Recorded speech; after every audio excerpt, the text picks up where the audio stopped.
at my most distant, at the times when I detested him the most, he kept reaching out. For a year straight, he asked me every week when we were going camping. I thought he was just dense. Eventually, to shut him up, I agreed.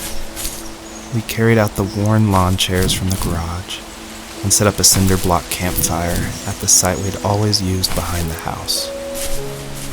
We walked down the mountain path, talking in the warm sunshine we only got a couple months of the year. Those 3 obsidian rocks shimmered alongside the shore, almost like sparklers pressed against a dark window. I'll never forget that wet stone on my feet, or how those massive mountains looked even bigger in the lake's reflection. I felt small, but grateful. As the sun set, my dad found something I hadn't seen for a long time. The tree where I'd made my first carving when I was 6. I hadn't even carved it. My dad had helped me, but I still called it my tree. Something about seeing my name there made me open up, and we talked about everything that night in that old camouflage tent. I told him how much I loved sketching and design, and how it would be a dream to study architecture in Seattle. I told him how I didn't get along with my friends much anymore, but that I didn't mind being alone. He told me he was there for me, and he joked that if all he had to do was write my name on a tree to finally get me to talk, he would have left me carved logs with novels on them in front of my room every morning.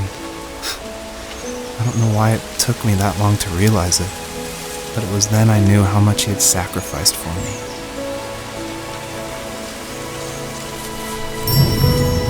I don't think The First Tree could work at all without the music by Josh Kramer. And his music is actually publicly available to license, and so it was affordable for me since this was a hobby project. And it's something I like to tell new indie developers all the time, like, you can't afford that composer, you can't afford a full-time programmer. You need to cut corners and finish your game, and the way to do that is to use these amazing publicly available assets that anyone can purchase and license. And so his music is incredible, and I actually haven't talked to him that much. I've just emailed him, but his music was nominated for Most Emotional Music at the Emotional Game Awards in France, and he's just a really nice guy. And I think there's so much amazing content out there that if you're thinking of making a game, like, look around and see what you can make work on a tight budget, because it worked really well for The First Tree.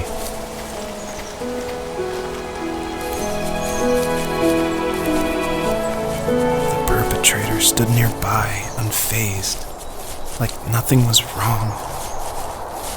My dad is dead, and he's never coming back, Rachel. I can tell you these stories, but I can never reminisce with him again. He can never hold a grandchild that we'll probably never be able to have. I can never talk to him again, and I'll never be able to say I'm sorry for everything.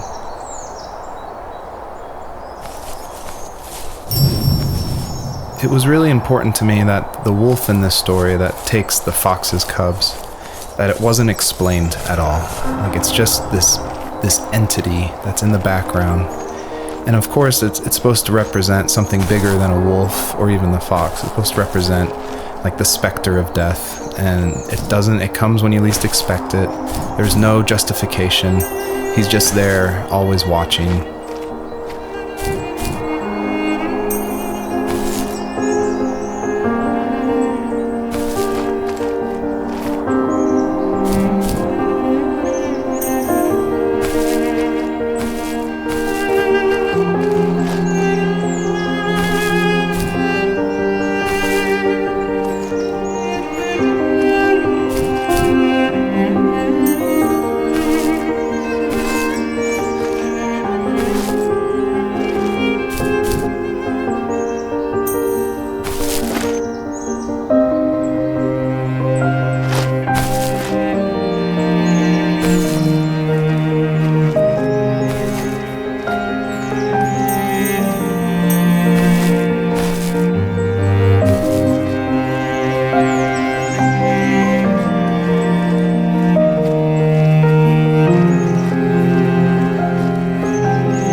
I need to go to bed. I just can't talk about this anymore. Good night.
Hello, my name is Elise Whaley, and I was the voice actress for Rachel. I'm also David's wife, so that was convenient for working together. I was actually the voice actress for his first game, Home is Where One Starts, and I guess that I did a good enough job that David wanted me back, so I did the voice acting for this one as well. David definitely coached me through it because I'm pretty inexperienced when it comes to that. Home is Where One Starts was my first time ever doing voice acting of any kind. And we watched a lot of trailers of movies we liked to get the voice right of female leads who were talking in the trailer and try to mimic that and bring that into the game so that had the right kind of feel and the right kind of atmosphere for the voice. My character actually is the same character from Home is Where One Starts. If you've played that game, you probably connected that together. And this is her probably about 15 years later, maybe 20 years later in this game. I was happy to revisit the character of Rachel. We kind of leave her in an ambiguous spot in Home is Where One Starts. It definitely ends on a hopeful note, but there's not a lot of details. And in this game, you see that she's able to move on through a lot of her issues that she had from her abusive home and be able to start her own family and start a new cycle without that abuse, which I think is really inspiring. Joseph, you can't go to sleep feeling like this. I'm sorry for everything, and I know you need space, but I'm here for you. You don't need to feel so lost. Joseph, have I ever told you what my mother was like? You know what it's like not to have a mom at home, and you know how hard that made my childhood. What helped me was watching the birds in the morning before the school bus came. I thought that my mother was one of those birds, and it made me want to be free like her. My mom taught me how to fold origami cranes while she was in the hospital. So I told myself I would fold one every day until I could fly myself. I think we both have always loved animals, and for me that love started with a dog. Sometimes this Rottweiler would come up to our property line and wait at the fence for me, but only once in a while. I was sure to check every day immediately after school, and it usually ended in disappointment. I would even steal money from my passed-out dad just so I could buy these off-brand dog biscuits. Even when she did stop by, she never went beyond the fence. Why was she so scared? So it's always interesting working with your spouse because, especially on a creative project, because they want your feedback, but it's something that's also dear to their heart, and they're dear to your heart, and you definitely don't want to hurt their feelings. So I was a little nervous when David asked me. He had finally finished writing the script, and he asked me to go over it and see what I thought. And I had minored in English. I majored in art, but I minored in English, so I felt like I had a little bit of experience. But I was definitely like a little scared because you don't want to be too harsh, but you also want to be honest. And it was the biggest relief when I read the script, and I was like, oh, good. My husband's a good writer. I don't have to change that much about this, just a few like grammatical things. And that was just like the biggest relief for me, because it can be a tricky balance working with your spouse and making sure that honesty is there, but also that love and the support is there as well. I think my dad was the opposite of your dad in almost every way, except he was in the military as well. He coped with alcohol of every kind. The trailer started falling apart, he got angry, and I withdrew. More and more I became the weird, quiet kid who made lots of origami birds and carried dog biscuits around. I think we were pretty similar when it came to being the weird kids. And that same sincerity in college was one of the reasons I was so drawn to you. Life got worse and worse, and at one point, I really didn't think I could survive another day with my soul still intact. I had no real friends, let alone neighbors, since we lived in the middle of nowhere. I should have talked to my teacher, but I was scared what he would do if he found out.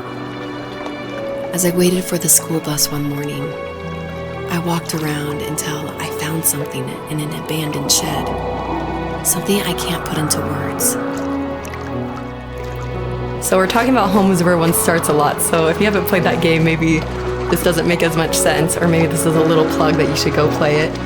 But in that game, it actually features one of my artworks. I work as an artist and paper cutting, actually, and David used one of my artworks as a graffitied stencil in Home is Where One Starts that's against the wall of this shack. And it actually shows up again in the first tree, just a fragment of it. The first tree, the title actually comes from one of my artworks that I made back in 2015, I want to say. And I made this artwork while I was pregnant with our first child. And it had a lot of meaning for me, and David actually helped me come up with the title. And he asked, because I was really struggling, I was like, I have no idea what to call this, and I always go to David for title ideas and to bounce ideas off of him, and that's like the only way I can ever come up with a title is by talking with him. So we were talking back and forth and looking at this artwork, and he said, well, what kind of like movies or shows were you watching while you're making the artwork? Because my work's pretty tedious, so sometimes I'll watch a show or do some Netflix binging while I'm creating it. And I was like, oh, I actually watched Tree of Life a ton. And then we're like, Tree of Life. And we started thinking more about that, and then arrived at the first tree. So it started off as one of my artworks and then became a part of David's art, which I think is really cool that we were able to share that title. I summoned courage I didn't know I had, and I broke into my dad's room and found the key to the shed where he had locked my bike. I'll never forget that feeling. The wind rushing by my ears as the sun rose over fields of wheat. I was flying for the first time. I biked as far as my legs could take me until I found a house that felt friendly, and that felt like home. Those strangers helped me in so many ways, and if it wasn't for them, I wouldn't have found my foster family. And if it wasn't for my parents, I wouldn't have met you. You have strength, Joseph, and you're not as alone as you think. It's all just so pointless.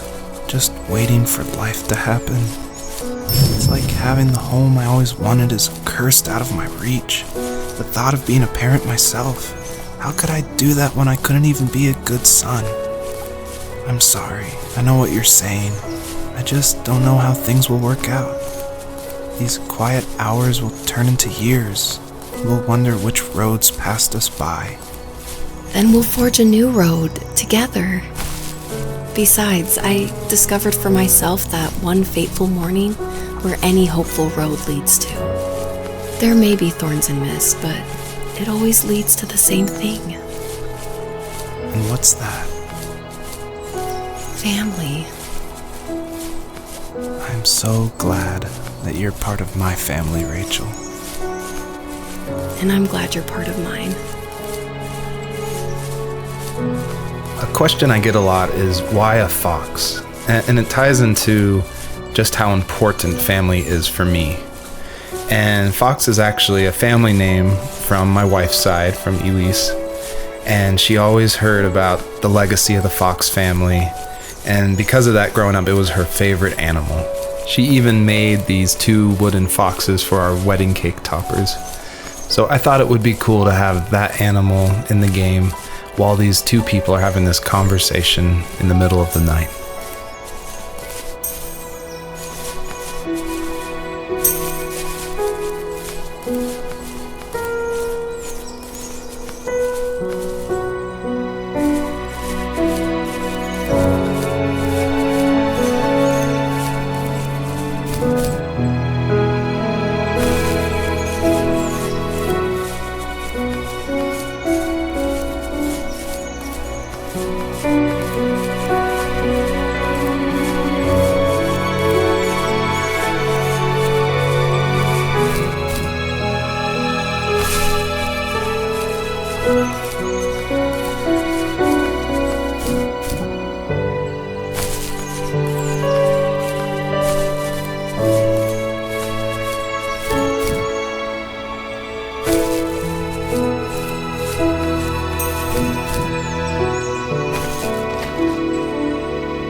The fox knew her last cub would be waiting for her at the first tree.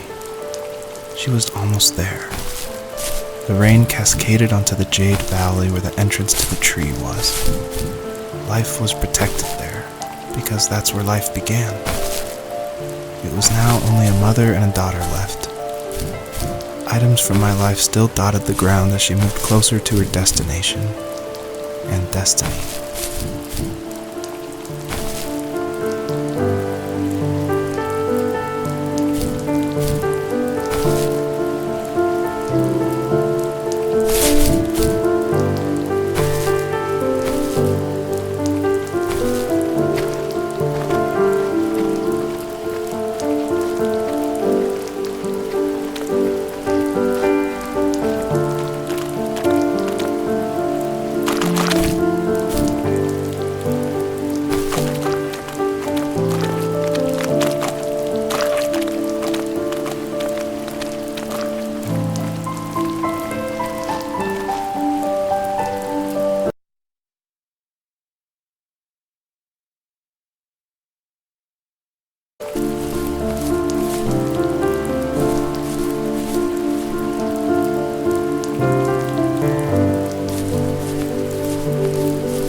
And I was inspired by a lot of people making these levels. The second level is inspired by just these beautiful autumn photos of a real forest.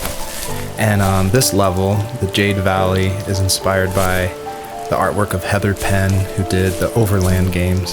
I just love those greens with a lot of gray in it. I love the strong vignettes in the corners of the frame. And of course, this environment pack was made by the the very talented Swedish designer Mikael Gustafsson. And of course, his initial designs inspired me, and I was able to build off of that. And I'm really grateful that he allowed his environment pack to be made publicly available. At the end of high school, I felt something I hadn't felt in a long time. Drive. I looked into the best architecture schools on the West Coast, then got a dose of reality when looking at other students' portfolios and the high cost of tuition. I still wanted to be something, to be the next Alvaro Siza, and to make those thousands of sketches worth something in my grand history. But now even an internship sounds impossible. Siza helped me understand how essential emotion is in architecture, and he also said light is the real composer of space. I like to think these glints of light, like not finding a job or even a strange dream about a fox, are something I should be thankful for, even if the illuminated space is something I'm less than comfortable with.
My dad was super supportive with my college plans, to a point. Things were okay until this terrible accident happened. I guess a forklift flipped over due to a bad axle, and it crushed one of the workers there. My dad didn't eat for days, even though he wasn't directly involved. It devastated him. Not only did it hurt the business, but it just freaked him out.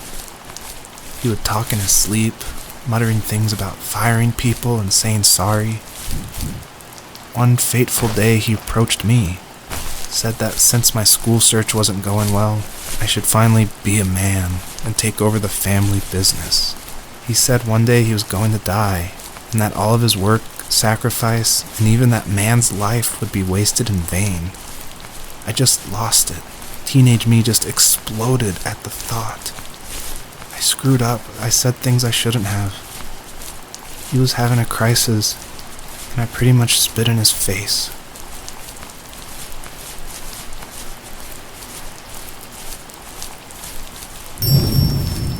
By now you've probably caught on to some of the themes I love to explore in these stories. And the big one is of this tree, the first tree on Earth. And a lot of people have asked me, what does that mean? Why a tree? And basically it boils down to this delicate balance between nature and its relationship with life and death. And I love these stories where they put like these microscopic relationships, like something of like a father and a son, and juxtapose it next to this epic story of like the creation of the universe and the first tree on Earth, and how they can be equally as important, because in my mind, like, my family is as important as Cormac McCarthy or The Tree of Life by Terrence Malick. Basically, I wanted to make sure the player felt that there was a higher power than themselves, and that there was something watching over them as they went through this story.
Was that the last time you talked to him?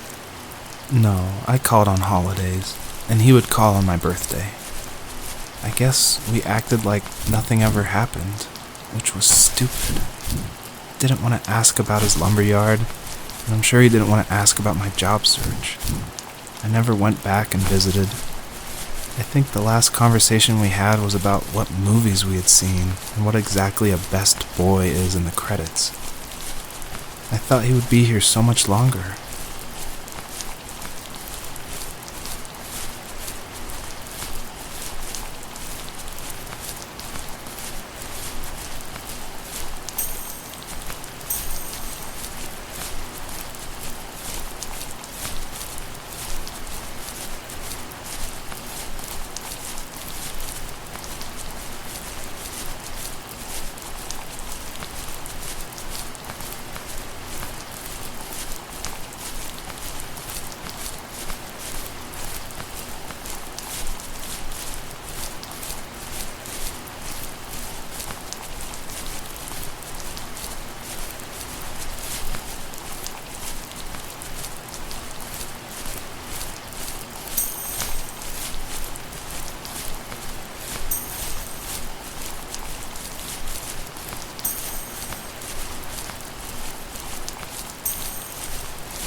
In the distance, the first tree illuminated the wasteland. She couldn't go home anymore. She did the only thing she was capable of: moving forward. My dad died alone in the middle of the wilderness. I should have been talking to him more. I should have done a lot of things differently. If the first tree on earth brought life with it, if it taught the birds to sing and fly and showed saplings how to grow, what could it do for us?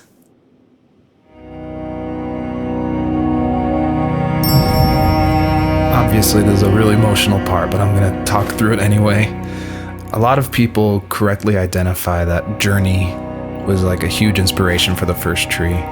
And this part, it is like a callback to that part where you're climbing up the mountain with your friend you don't know, and it just gets snowier and snowier, and you just keep going, and then eventually you collapse. And that part, that made a huge impact on me.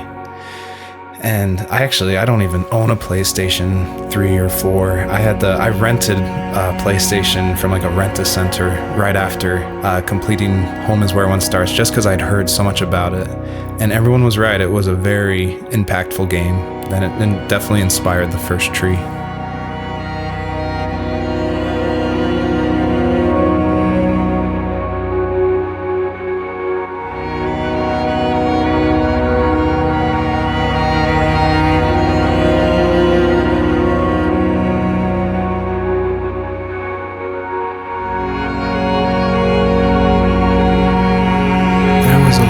Received yesterday from a name I didn't recognize, with a quote I can't stop thinking about. Death is not the opposite of life, but a part of it. More and more, I'm realizing one important truth. Each of us have our own journey to the first tree, but sometimes I'm not sure I'm ready to take that first step. You already have my love.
guess her journey was over.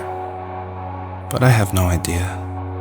It was only a dream, a distraction from tomorrow. I don't think dreams normally bring back to memory so many important feelings. Maybe it was just a dream, but it was also a gift. Yeah, I suppose. But tomorrow we're getting on a plane to the last place on Earth I want to be. The only person that would have made the trip worth it is gone. You're going to see him and be with him one last time before you say goodbye. I have one last quote for you by Emerson, sealed in an imaginary letter from me to you. It is the secret of the world that all things subsist and do not die, but only retire a little from sight and afterward return again. Go to sleep, my love. We have a big day tomorrow, but I'll be there with you every step of the way. Thank you. Thanks for listening. Good night, Rachel. Good night, Joseph.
Part of the first tree. This is my favorite part. This is the part I'm most proud of. And it definitely, it's supposed to evoke this, what is going on? Where am I? I was not expecting this. When I was marketing and blogging about making the game, I never showed anyone this part. I never told anyone. I never shared screenshots. I wanted it to be a complete surprise. And I also wanted it to feel a little creepy because it's totally inspired by those nights where you wake up in the middle of the night and you can just hear the sounds of the wind outside the house and you can't sleep, so you walk around in this twilight stupor. And I would say the whole first part of this game where you play as the fox, its whole purpose is to set up for this conclusion. So yeah, I would encourage you to look around and see how many things you recognize from the earlier part of the game.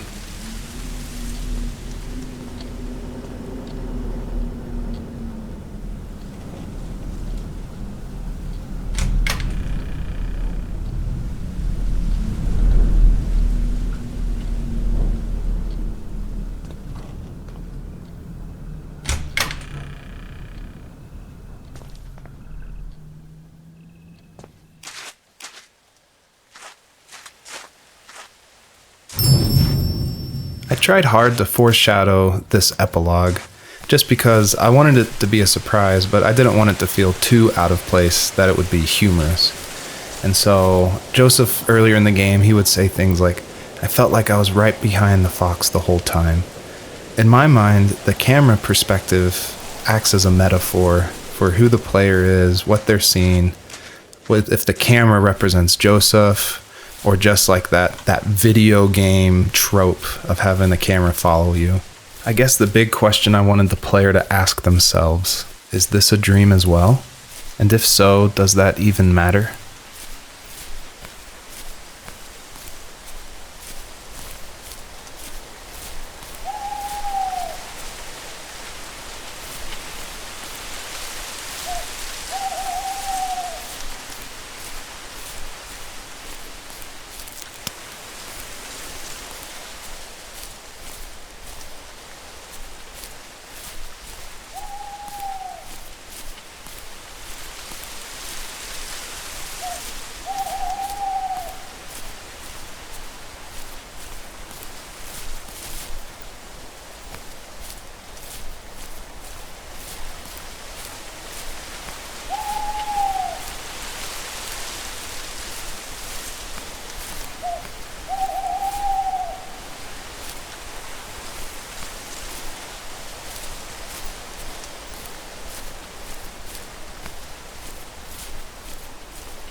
I purposefully fade out the crosshair in the middle of the screen because I wanted it to be a direct callback to the camera following the fox in the first 5 levels of the first tree. I wanted it to go for that gut reaction that this was very familiar, yet totally in a different world.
Thank you for making it to the end of my game, and I hope you enjoy the personalized message that is featured on the trunk of this tree.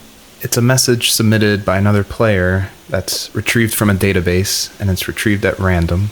And I did this because I wanted people, even if they feel alone through trials of death, that there is a community, an invisible community supporting each other. So thanks for playing.